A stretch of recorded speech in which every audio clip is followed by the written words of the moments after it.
Et nous enchaînons à présent avec Marché à thème, le dernier quart d'heure thématique de Smart Bourse. Nous allons nous intéresser à l'un des véhicules pour investir en bourse, le PEA. Nous allons nous demander ensemble combien cela rapporte d'investir en PEA. Et pour cela, nous avons le plaisir de recevoir sur le plateau de Smart Bourse Clémence Tanguy. Bonsoir Clémence Tanguy. Bonsoir. Clémence Tanguy, responsable éditoriale au sein du Café de la Bourse. Quand vous ne présentez pas l'émission Smart Bourse, le sujet qui nous anime ce soir, c'est combien rapporte d'investir en PEA. Mais alors, on ne va pas parler des choix d'investissement qu'on va réaliser, Clémence. Non, on ne parle pas des choix d'investissement. On va se demander combien ça rapporte. Alors, combien ça rapporte d'investir en PEA? Ça revient quand même un peu à se demander combien ça rapporte d'investir en bourse. Parce que via un PEA, vous pouvez acheter des actions, bien sûr, des obligations, des fonds d'investissement, des parts de fonds d'investissement, y compris des ETF, les trackers très populaires qui apprécient beaucoup les investisseurs particuliers, qui permettent de répliquer la performance d'un indice boursier. Alors après, tous les titres ne sont pas éligibles non plus. Il y a quand même des restrictions assez fortes. Donc, sont éligibles les titres de sociétés qui sont soumises à l'impôt sur les sociétés et dont le siège social est situé soit en France, soit dans l'Union européenne. C'est important de le rappeler que ça n'est pas qu'en France. Ouais. Oui, c'est aussi dans l'Union européenne. Et puis, il est quand même possible d'investir depuis un PEA sur d'autres places boursières mondiales parce que via des trackers et une réplication synthétique, par le jeu de la réplication synthétique, on va pouvoir permettre d'investir sur des indices qui reprennent les grands indices boursiers mondiaux. Donc, on va pouvoir investir sur le Nasdaq, sur le MSCI World. Voilà, il est possible d'investir via son PEA sur ce type d'indice. Alors, des indices qui rapportent combien? Alors, le rendement annualisé du MSCI World ou le Nasdaq, c'est à peu près 10% par an. Le CAC 40, il fait un peu moins, il est à peu près à 9% par an. Mais voilà, c'est le rendement à peu près qu'on peut se fixer pour son investissement PEA. Alors après, il est possible toujours de faire du stock picking, mais alors ça nécessite plus de temps, plus de compétences, plus de risques, c'est moins fiable. Si vous avez acheté LVMH il y a 10 ans, c'est bien, ça a fait 414% de progression. Ouais. Si vous avez acheté Atos il y a 10 ans, ça fait moins 97%, donc voilà, il faut l'avoir en tête.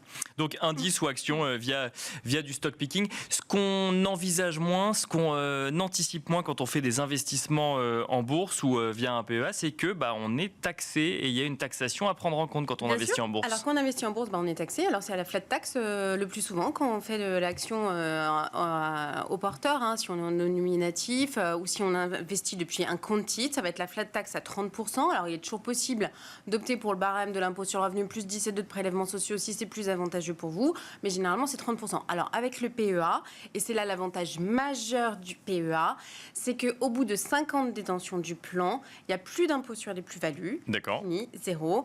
Et vous n'avez plus que 17,2% de prélèvements sociaux à payer. Donc, concrètement, les gains que vous allez réaliser sur un PEA sont taxés à 17,2%. Et c'est tout. Ce qui fait que finalement, le PEA, toutes choses égales par ailleurs, va rapporter beaucoup plus que le compte titre. Vous êtes forte en calcul mental, Clémence? Moyennement. On va quand même essayer. Si vous aviez un exemple de rendement à nous donner sur un PEA, passé 5 ans du coup. Voilà, alors je suis venue avec ma petite fiche. Alors, passé 5 ans, si on prend par exemple un ETF sur le Nasdaq, on dit qu'il fait 10% de rendement annualisé. On a mis 10 000 € et on le garde pendant 5 ans. Alors, qu'est-ce que ça va faire? Le gain avant impôt, ça nous fait 6 105 €. L'impôt sur la plus-value, 0. D'accord. Les prélèvements sociaux, on est à 1 050,06 €. Le gain après impôt, on est à peu près 5 055 €. Pour le PEA, parce que le gain après impôt, si c'était un compte titre, on serait à 4 273,50 €. Donc en fait, au bout de ces 5 ans, la somme, voilà. Au bout de ces 5 ans, la somme disponible sur votre PEA, ça va être 15 055 €. Sur votre compte titre, ça serait 14 237,50 €. Donc, on voit bien que c'est quand même beaucoup plus avantageux. Alors, il faut évidemment choisir des titres qui sont éligibles au PEA, mais d'investir depuis un PEA que depuis un compte titre fiscalement. Alors, après, c'est quand même... Là, j'ai pris l'exemple avec un rendement annualisé de 10 ans en me disant que le Nasdaq, c'est à peu près ça. Mais dans les faits, ça ne se passera jamais comme ça. Il y a des fluctuations à la hausse ou à la baisse. Des années, ça va rapporter beaucoup plus. Des années, ça rapportera beaucoup moins. Donc, il y aura une incidence sur les rendements capitalisés dont il faut prendre compte là. Bien sûr. Mais voilà, c'est pour expliquer quand même à titre pédagogique que c'est quand même beaucoup plus intéressant fiscalement d'opter pour le PEA. Est-ce qu'il y a d'autres paramètres à prendre en compte au-delà de la fiscalité pour évaluer au plus près le rendement de son PEA? Bien sûr, parce qu'il va aussi falloir prendre en compte les frais. Bien sûr, c'est pas gratuit d'investir sur des actions. C'est pas gratuit d'investir sur des actions. Alors pour ça, il va falloir prendre en compte les frais de courtage. Alors ça va dépendre de beaucoup de choses. Ça va d'abord dépendre de votre courtier. Alors les acteurs en ligne sont souvent beaucoup moins chers que les acteurs traditionnels. Il y en a même parfois qui proposent des plans de versement programmé gratuits, etc., mais pas forcément sur un PEA. Donc, alors, il faut prendre en compte votre courtier, il faut prendre en compte le montant de votre achat, parce qu'en fait, un ordre, généralement, c'est un pourcentage. Donc, bien si sûr, vous investissez 1 000 euros ou 10 000 euros, le prix de l'ordre varie. Il faut prendre en compte aussi la façon dont vous faites votre ordre. Si c'est par téléphone, ça sera souvent beaucoup plus cher que si c'est depuis votre appli ou en ligne. Donc, voilà, il y a tout un panel de choses à prendre en compte. Et là-dessus, il est important de le préciser, quand on veut faire du stock picking, c'est-à-dire acheter et vendre des valeurs en continu, mécaniquement, on augmente les frais Si on augmente le nombre d'ordres passés, on augmente aussi mécaniquement, effectivement, les frais de courtage qui sont liés à ces investissements, oui, bien sûr. Bien sûr. De quoi parle-t-on quand on parle de taxes sur les transactions financières, Clémence Tanguy ? Les transactions financières, on en parle beaucoup en ce moment parce que le NFP tient à les augmenter. Alors, elles sont de 0,3% depuis 2017 et il s'agit d'une taxe sur les achats d'actions de sociétés françaises dont la capitalisation boursière est supérieure aux milliards d'euros. D'accord. Alors, dans les faits, vous n'allez pas trop vous rendre compte que vous les payez parce que généralement, c'est votre courtier en bourse qui va les répercuter directement sur les frais. Les frais, exactement. D'accord. Et ça peut être amené à évoluer.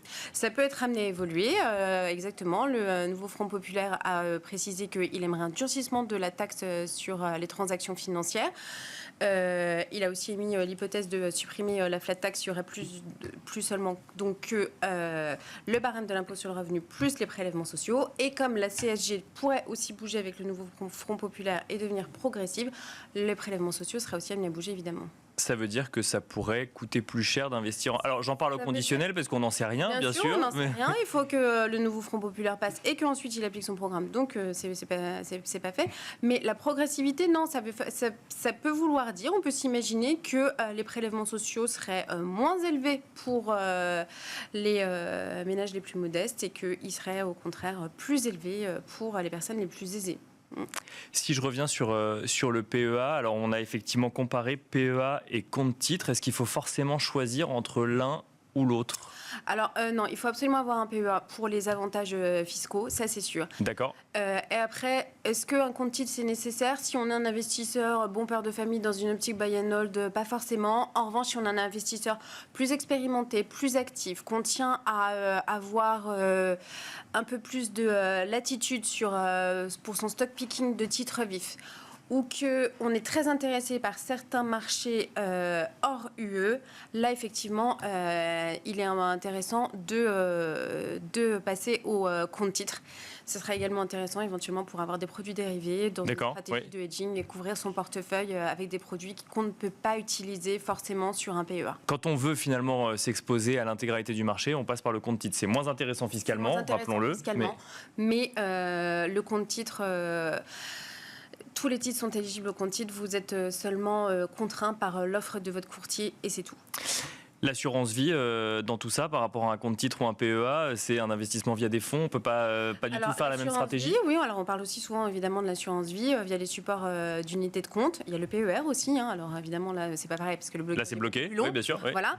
Alors ça dépend de son contrat. Dans les faits, les supports d'investissement d'unités de compte, souvent, il y a beaucoup d'OPCVM, il y a quelques ETF, il y a très peu de titres vifs. D'accord. Ceci dit, l'offre tend à s'élargir beaucoup ces dernières années, notamment chez les acteurs en ligne qui proposent de plus en plus de supports en unité de compte.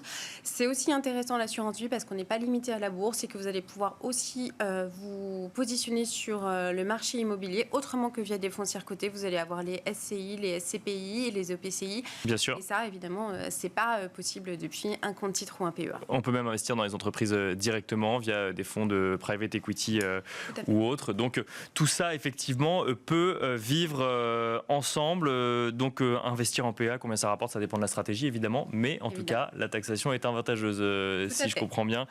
Clémence Tanguy, merci beaucoup. Clémence Tanguy, je rappelle que vous êtes responsable éditoriale au sein du Café de la Bourse. Merci à vous également de nous avoir suivis. Smart Bourse, donc tous les jours en direct sur Bismart, que vous pouvez également retrouver en replay sur bismart.fr. Vous pouvez nous retrouver également sur les réseaux sociaux de Bismart, nous écouter en podcast sur toutes les plateformes de podcast. Et quant à moi, je vous donne rendez-vous demain en direct sur Bismart pour une émission qui sera présentée par Pauline Gratel et je vous dis à demain.